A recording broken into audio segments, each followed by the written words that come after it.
Assalamualaikum warahmatullahi wabarakatuh. Waalaikumsalam warahmatullahi wabarakatuh. Terima kasih Ibu Endang Sati selaku Kepala Sekolah SDN Pekunjan yang mau untuk saya wawancarai tentang dilema etika Ibu. Terima kasih atas waktunya Ibu. Ibu, saya mau bertanya, adakah kasus yang bisa diangkat untuk dilema etika di SDN Pekunjan ini Ibu? Ya, kasus yang dilema etika yang sering terjadi di SDN ini tentang lapor untuk anak-anak ABK. Jadi guru berupaya memberikan remedial dan kriteria soal sesuai dengan yang diampu anak-anak ABK, namun nilainya masih belum memenuhi KKM.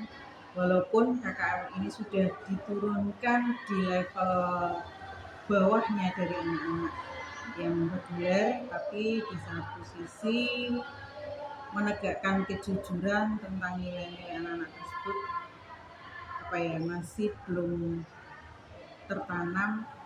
Ada masih timbul rasa kasihan dari anak-anak untuk anak-anak tersebut karena mereka mempunyai hak yang sama dengan teman-teman yang lain untuk melanjutkan pendidikannya ke jenjang yang lebih tinggi. Ibu, mohon maaf sebelumnya saya ingin mengajukan beberapa pertanyaan Ibu. Yang pertama, selama ini bagaimana Ibu dapat mengidentifikasi kasus-kasus yang merupakan dilema etika atau bujukan moral?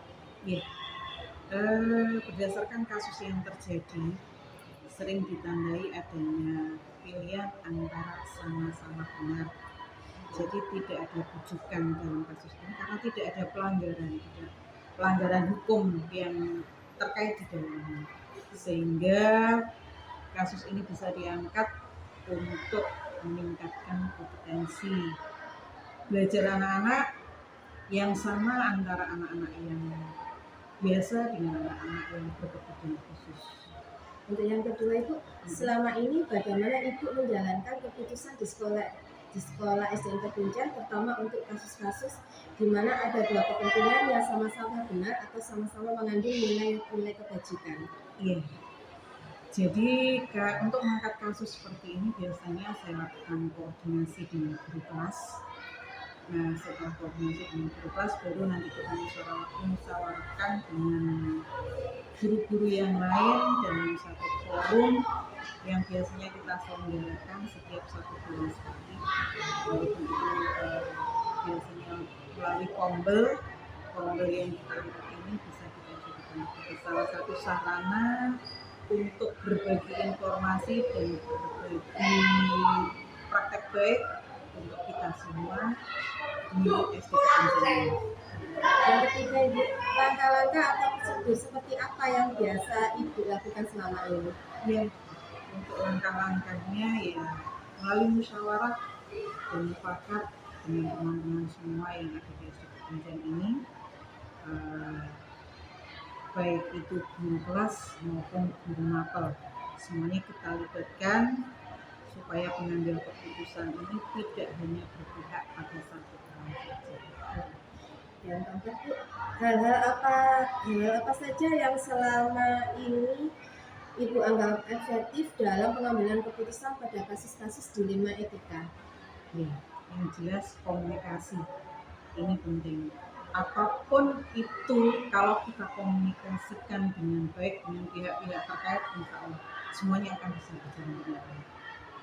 Yang kelima Bu, hal-hal apa saja yang selama ini merupakan tantangan dalam pengambilan keputusan pada kasus-kasus dilema etika?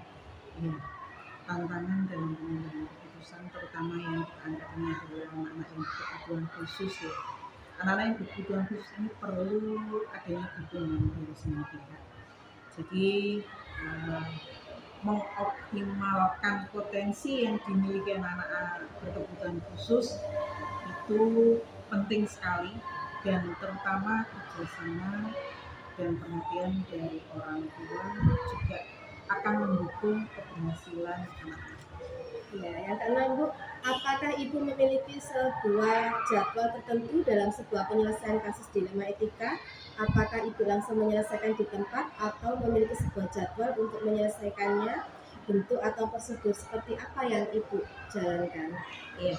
Kalau jadwal secara khusus ada, cuman kadang-kadang jadwal itu kita melihat situasi dan kondisinya. Kalau misalkan harus diselesaikan saat itu kita selesaikan. Tapi kalau misalkan itu masih bisa kita tunda untuk kegiatan berikutnya, maka akan kita lakukan sesuai dengan jadwal.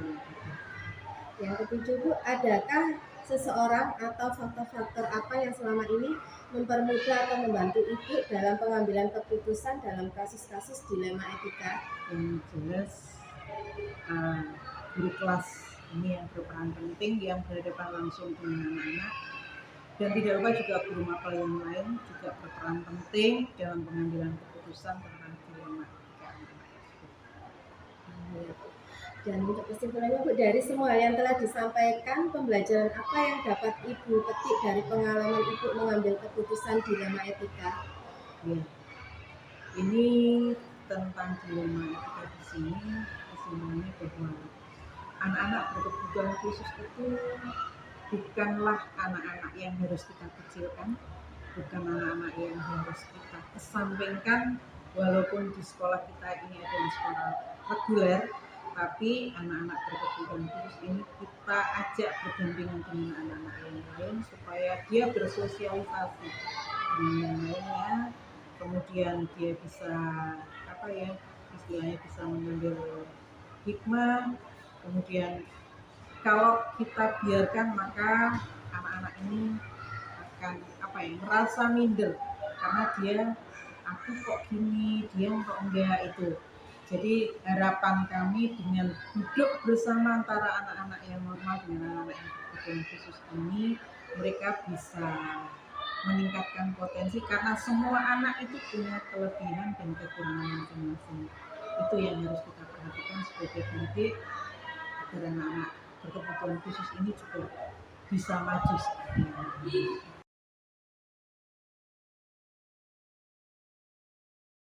Assalamualaikum warahmatullahi wabarakatuh, Bu Ma'rufah. Waalaikumsalam, Bu Dia. Nggih, ada yang bisa saya bantu? Iya, Bu Ma'rufah. Sebelumnya saya minta izin kepada Bu Ma'rufah selaku Kepala Sekolah SD Negeri Karangketuk 2 Kota Pasuruan.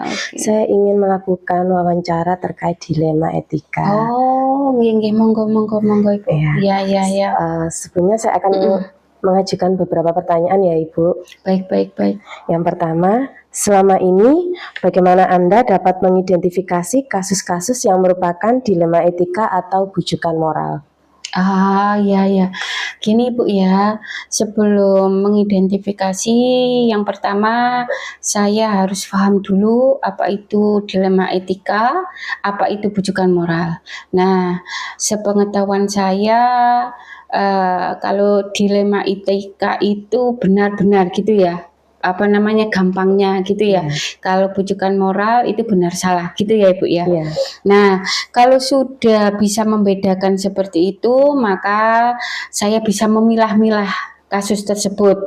Nah, kalau sudah, saya bisa mencoba membedakan setiap kasus yang saya hadapi tadi, termasuk apakah dilema etika atau bujukan moral. Kemudian saya dapat mengetahui paradigma apa yang terjadi pada kasus saya, sehingga saya mampu menggunakan prinsip serta langkah-langkah pengambilan keputusan yang tepat, begitu Ibu. Untuk yang kedua Bu, selama ini bagaimana Ibu menjalankan pengambilan keputusan di sekolah SD Negeri Karangketuk 2, terutama untuk kasus-kasus di mana ada dua kepentingan yang sama-sama benar atau sama-sama mengandung nilai kebajikan? Begini Bu ya, tidak dipungkiri bahwasanya Ibu ya, dalam pengambilan keputusan yang melibatkan dilema etika dan bujukan moral ini mengalami kesulitan-kesulitan, begitu Ibu ya. Nah, kesulitan-kesulitan dalam mengambil keputusan terkait dilema etika ini disebabkan banyak sekali ya faktornya. Terkadang itu disebabkan oleh nilai-nilai dan budaya masyarakat. Nah, kami berpikir ya, dalam keputusan tersebut, menjalankan pengambilan keputusan tersebut, paradigma berpikir dari semua warga sekolah serta masyarakat lingkungan sekolah itu berpengaruh. Berpengaruh. Iya, makanya kami mengajak mereka. Nah, itu agar mereka dapat menyesuaikan dengan kodrat zamannya, begitu Ibu iya, ya. Terlebih di tengah globalisasi seperti iya. ini, terutama di bidang teknologi yang mempengaruhi pola pikir masyarakat sekarang kan begitu Ibu ya. Iya. Ya. Kemudian langkah-langkah atau prosedur apa yang biasa Ibu lakukan selama ini? Kalau langkah-langkahnya Ibu,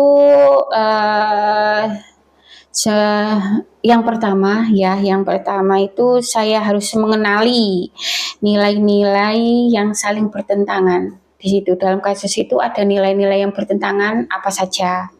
Kemudian menentukan siapa saja pihak yang terlibat dalam situasi tersebut, Ibu. Kemudian mengumpulkan fakta-fakta ya yang relevan, selanjutnya menguji benar atau salah, kemudian pengujian penggunaan 4 paradigma benar lawan benar tadi yang seperti di PGP itu Ibu ya. Kemudian melakukan prinsip resolusi dengan menggunakan 3 prinsip begitu Ibu ya. Selanjutnya investigasi opsi trilema. Iya. Kemudian baru setelah itu buat keputusan, lanjut melihat keputusan dan direfleksikan Ibu. Setelah membuat keputusan, kemudian kita melihat keputusan tersebut, kemudian kita refleksi. Karena dari refleksi tersebut kita dapat mengetahui kebaikan sama kekurangannya kita apa, begitu kalau kita melihat refleksi begitu.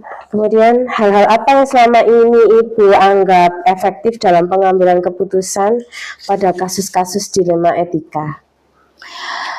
Di sini hal-hal yang efektif menurut saya dalam proses pengambilan keputusan ini yaitu pengambilan keputusan yang bertanggung jawab dengan segala kompetensi kesadaran diri begitu Ibu. Kemudian kesadaran sosial dan keterampilan. Nah, itu akan memberi dorongan secara moral maupun material bagi semua warga sekolah tak terkecuali murid-murid tadi. Jadi di sini hal yang dianggap efektif dalam pengambilan keputusan tadi yaitu keputusan yang bertanggung jawab, kemudian kesadaran diri, iya, pengelolaan diri, kesadaran sosial dan keterampilan begitu Ibu. Kemudian hal-hal apa saja selama ini yang merupakan tantangan dalam pengambilan keputusan pada kasus-kasus dilema etika? Tantangannya Bu? Tantangan ini ya Bu ya, tidak dipungkiri semua kasus itu memiliki sebuah tantangan ya Ibu ya. Semisal dalam itu Ibu, dalam ada kasus misalnya itu anak-anak itu membutuhkan Ibu, seragam, alat bantu untuk belajar begitu Ibu ya, dan peralatan sekolah lainnya. Tapi ternyata dana BOS belum keluar. Nah, kita itu aduh ini gimana ini gitu Ibu ya. Nah, dari situ kami kami akan mengambil keputusan gimana ini caranya, kita musyawarah, kemudian dari situ kita sepakati bahwa kita melobi ke pihak penyedia agar mau mendatangkan barang tadi yang mana untuk membayarnya di belakang setelah cair posda tadi Bu. Nah itu sehingga tantangan-tantangan tersebut dapat teratasi begitu Ibu. Jadi di sini